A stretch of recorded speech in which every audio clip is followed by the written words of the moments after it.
السلام علیکم.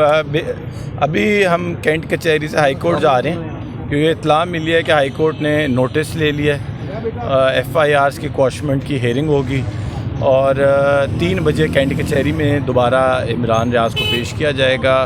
علی اشفاق ان کے جو وکیل ہیں ان کے مطابق بھی، اور جو میڈیا سے بھی اطلاع ملی ہے تو 1 بجے انشاءاللہ علی باقر نجفی صاحب کی کورٹ میں سماعت شروع ہونی ہے، تو ہم اب ادھر جائیں گے اور امید ہے کہ آج مقدمات ہی خارج کر دیے جاتے تو پھر یہاں پہ کس طرح پیش پھر انشاءاللہ ادھر نہیں پیش ہوں گے، پھر پھولوں کے ہار پہنائیں گے. عمران ریاض ایک قومی ہیرو ہے، ایک وہ جرنلسٹ ہے جس کی تاریخ ہسٹری کی بکس میں ہر چیپٹر میں اس کا نام لکھا جائے گا کہ ایک صحافی تھا جو شیر کی طرح جو ڈٹ گیا، ٹیپو سلطان کی طرح ڈٹ گیا، جو شیر شاہ سوری کی طرح ڈٹ گیا، جو حضور صلی اللہ علیہ وسلم نے جو ہمیں لا الہ الا اللہ کا مطلب بتایا وہ اس کے دل میں بیٹھ گیا.